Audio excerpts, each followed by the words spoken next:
So ಈಗ ನಿಮ್ಮ ಮೊದಲ ಅಂದ್ರೆ ಡೈರೆಕ್ಷನ್ ನೋಡ್ಕೊಂಡು ಬಂದ್ರೆ ಸಲಗ ಉತ್ತರ ಕರ್ನಾಟಕದ ಒಂದು ಫ್ಯಾಮಿಲಿ ಕುಟುಂಬದ ಬಗ್ಗೆ ಹೇಳಿದ್ರಿ. ಭೀಮಾದಲ್ಲಿ ಬೆಂಗಳೂರಿನ ಒಂದು ಕುಟುಂಬ ಅಲ್ಲಿನ ಒಂದು ಸಮಸ್ಯೆಗಳ ಬಗ್ಗೆ. ಈ ಸಿನಿಮಾದಲ್ಲಿ ಒಂದಷ್ಟು ಕಂಟೆಂಟ್ ನೋಡಿದ್ರೆ ಎಲ್ಲೋ ನಗರದ ಭಾಗದ ಒಂದಷ್ಟು ಅಂದ್ರೆ ಬದುಕು ಕಟ್ಕೊಳ್ಳಕ್ಕೆ ಬೆಂಗಳೂರು ಬಂದಂತ ಮನುಷ್ಯರ ಒಂದು ಕಥೆನ ಇದು ಅಂತ. 100% ನಿಜ. ಅಂದ್ರೆ ಈಗ ನನ್ನ ಕೊನೆಯಲ್ಲಿ ಹೇಳೋಣ ಅನ್ಕೊಂಡೆ ಸಿನಿಮಾ ರಿಲೀಸ್ ಟೈಮ್ ಅಲ್ಲಿ ತಾವು ಪ್ರಶ್ನೆ ಕೇಳಿದಿರ.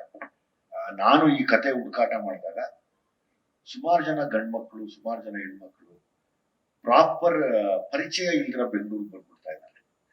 ಆ ಪರಿಚಯ ಇಲ್ದಿರ ಬೆಂಗಳೂರು ಬಂದು ಮೆಜೆಸ್ಟಿಕ್ ಅಲ್ಲಿ ಇಳಿದಾಗ ಅವ್ರ ಬದುಕುಗಳೇ ನಾಶನ ಆಗೋಗುತ್ತೆ. ಅದ್ರಲ್ಲಿ ಎಷ್ಟೋ ಹೆಣ್ಮಕ್ಳು ಮಿಸ್ ಆಗೋಗಿದ್ದಾರೆ. ಅವ್ರ ಪೇರೆಂಟ್ಸ್ ಸಿಕ್ಕೇ ಇಲ್ಲ ಪಾಪ. ಆ ಹೆಣ್ಮಕ್ಳು ಎಲ್ಲೋದ್ರು, ಏನ್ ಮಾಡ್ತಾ ಇದ್ದಾರೆ, ಅದೇ ಹ್ಯೂಮನ್ ಟ್ರಾಫಿಕಿಂಗ್ ಅಥವಾ ಏನ್ ಹೆಣ್ಮಕ್ಳಿಗೆ ಯಾರೋ ಪಾಪ ಸುಮ್ಮನೆ ಪರಿಚಯ ಅಂತ ಹೇಳಿ ಕರ್ಸಿ ಮೋಸ ಮಾಡೋರಿದ್ದಾರೆ. ಗಂಡ್ ಮಕ್ಳುಗಳು ಬಂದು ಅವರೆಲ್ಲೋ ಒಂದ್ ಕಡೆ ಗೊತ್ತಿಲ್ಲ. ನಮ್ ಸಿನಿಮಾ ನಾನು ಅದನ್ನೆಲ್ಲ ತುಂಬಾ ಒತ್ತಿ ಬಿಡಿಸಿ ನಾನು ಹೇಳಿಲ್ಲ. ಎಷ್ಟೋ ಗಂಡ್ ಮಕ್ಳು ಮಿಸ್ ಆಗಿದ್ದಾರೆ. ಅದು ಕೂಡ ಆರ್ಗನ್ ಟ್ರಾಫಿಕಿಂಗ್ ಇರ್ಬೋದು. ಈ ತರದ್ ಏನೇನೋ ಮಿಸ್ ಆಗ್ತಾ ಇದೆ. ಮೆಜೆಸ್ಟಿಕ್ ಅನ್ನೋದೇ ಒಂಥರ ನಮ್ಮ ಒಂದು ಎರಡೂ ಇದೆ ಅಲ್ಲಿ.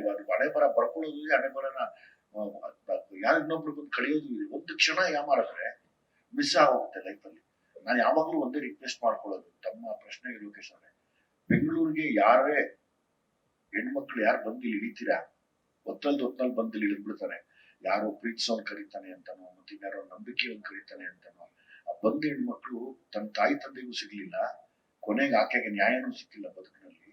ಕೊನೆಗೆ ಆ ಮಗು ಎಲ್ಲೋಯ್ತು ಅಂತಾನೆ ಗೊತ್ತಿಲ್ಲ. ಎಷ್ಟು ಮಿಸ್ಸಿಂಗ್ ಕಂಪ್ಲೇಂಟ್ಸ್ ಇವತ್ತು ಹಂಗೆ ಇದೆ, ಸಿಕ್ಕಿಲ್ಲ. ಇದೆ ಮೆಜೆಸ್ಟಿಕ್ ಕತೆ. ಇಲ್ಲಿ ನಮ್ಮ ಸಿನಿಮಾಲಿ ಏನಾಗುತ್ತೆ ಅನ್ನೋದನ್ನ ಕುತೂಹಲ ತಾವು ಕೂಡ ನೋಡಿ ಅವತ್ತು ನನಗೆ ತಿಳಿಸ್ಬೇಕು ಮೊದಲನೇ ದಿವಸ ಅನ್ನೋ ಆಸೆ. ಹಳೆ ಮೈಸೂರು ಪ್ರಾಂತ್ಯದಲ್ಲಿ ಸರ್ ಅಂದ್ರೆ ತೆಗೆದಷ್ಟು ಕಥೆಗಳು ಸಿಗ್ತಾ ಇರುತ್ತೆ. ನೀವು ಗುಂಡ್ಲುಪೇಟೆ ಆ ಕಾಡ್ ಕಡೆ ಸಾಕಷ್ಟು ಓಡಾಡ್ತಾ ಇರ್ತೀರಿ. ಸೊ ಅಲ್ಲಿ ಒಂದು ಕಲ್ಚರ್ ನಿಮ್ಗೆ ಎಷ್ಟು ಖುಷಿ ಕೊಡ್ತು ಸರ್ ತೆಗೆದಷ್ಟು ವಿಚಾರಗಳು? ಯಾಕಂದ್ರೆ ಈ ಸಿನಿಮಾದ ಒಂದು ಫಸ್ಟ್ ಪೋಸ್ಟರ್ ನೋಡಿದಾಗ ಈ ಊರ್ಮಾರಿ ಸಂಸ್ಕೃತಿ ಇಲ್ಲ ಆ ತರದ ವರ್ಗದ ಬಗ್ಗೆ ನಾನಿರುತ್ತೆ ದುರ್ಮುಡುಗಿ ಅದು ಅದೇ ನಮ್ಮ ಜಾನಪದ ಕಲೆಗಳನ್ನ ನಮ್ಮ ಕಥೆಗಳಲ್ಲಿ ಯಾವಾಗ್ಲೂ ಹೇಳಕ್ ಇಷ್ಟಪಡ್ತೀನಿ ನಾನು. ಅಂದ್ರೆ ಪ್ರತಿ ಸರಿನೂ ಒಂದು ಜಾನಪದ ಟಚ್ ಕೊಡೋಣ, ಅದನ್ನ ನಾವು ಬಿಡೋದ್ ಬೇಡ. ಇವತ್ತೆಲ್ಲ ನೋಡಿ ನೀವ್ ಹೇಳ್ದಂಗೆ ಜಡ್ಜಿ ಮಕ್ಕಳು ಇವತ್ತು ಫೋನಲ್ಲಿ ಎಲ್ಲವನ್ನೂ ಬೇರೆ ಬೇರೆ ಬೇರೆದೆಲ್ಲ ಅಡಾಪ್ಟ್ ಮಾಡ್ಕೋತಾ ಇದಾರೆ. ನಮ್ದನ್ನ ಬಿಟ್ಬಿಡ್ಬಾರ್ದು ಅನ್ನೋ ಒಂದು ಆತಂಕ ನನ್ಗಿದೆ. ಅಂದ್ರೆ ನಮ್ಮ ಮಕ್ಕಳಿಗೆ ಇವತ್ತು ನಾವೇನ್ ಕೊಡಕ್ ಸಾಧ್ಯ? ನಾವು ನೋಡಿದ್ದು ಜಾನಪದ ವಿಷಯಗಳನ್ನ ಈ ತರ ಮ್ಯೂಸಿಕ್ ಅಲ್ಲಿ ಕೂಡ ಅವ್ರು ಹೇಳ್ಬೋದಲ್ವಾ? ಅದನ್ನ ಮರಿಬೇಡಿ ದಯವಿಟ್ಟು ಅನ್ನೋದು.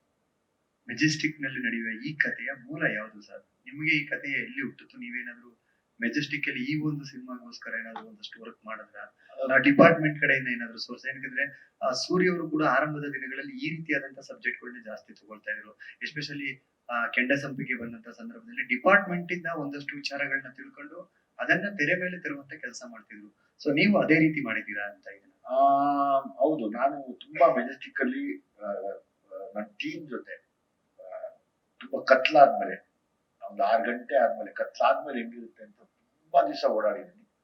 ತುಂಬಾ ದಿವಸ ಓಡಾಡಿ ಒಬ್ರೊಬ್ರನ್ನೇ ಗೊತ್ತಿಲ್ದಂಗೆ ಕರ್ಸಿ ಏನ್ ನಡೀತಾ ಇದೆ ಇಲ್ಲಿ. ಯಾವಾಗ್ಲೂ ಇದ್ದೇ ಇರ್ತಾರಲ್ಲ ಯಾರೋ ಒಬ್ರು ನಮ್ಗೆ ಮಾಹಿತಿ ಕೊಡೋರು ಇದ್ದೇ ಇರ್ಬೇಕು, ಇಲ್ಲ ಅಂದ್ರೆ ಕಷ್ಟ ಕೆಲಸ ಮಾಡೋದು. ಸೊ ಹಾಗಾಗಿ ಒಂದಷ್ಟು ಮಾಹಿತಿಗಳನ್ನ ಕಲೆ ಹಾಕಿ ಈ ಸತ್ಯ ಅಂದಾಗ ಅದ್ರೊಳಗಡೆ ಕೈ ಇಡ್ತೀನಿ ನಾನು ಪ್ರತಿ ಸರಿ ಕತೆ ಬರೆಯುವಾಗ್ಲು.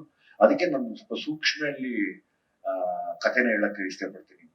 ಸೆನ್ಸಿಟಿವ್ ಆಗಿರುವಂತ ವಿಷಯಗಳನ್ನ ತೆಗಿತೀನಿ, ಅಂದ್ರೆ ಅದು ಗೊತ್ತಾಗ್ಲಿ ಜನಗಳಿಗೆ ಅಂತ. ಈಗ ಅಂದ್ರೆ ನಮ್ಗೆ ಎಷ್ಟೋ ವಿಷಯಗಳು ತಮ್ಮ ಮಾಧ್ಯಮದ ಕೈಗೆ ಸಿಕ್ಕಿರವು, ಸಿಗದೆ ಇರವು ಕೂಡ ಇದಾವೆ. ಆ ಸಿಗದೆ ಇರೋವನ್ನ ಒಂಚೂರು ಹುಡ್ಕೋಣ ಅನ್ನೋ ಆಸೆ ನನಗೆ ಯಾವಾಗ. ವಿನಯ್, ದುನಿಯಾ ವಿಜಯ್ ಅವರು ಯಾವಾಗ್ಲೂ ರಾ ಸಬ್ಜೆಕ್ಟ್ ಗಳನ್ನ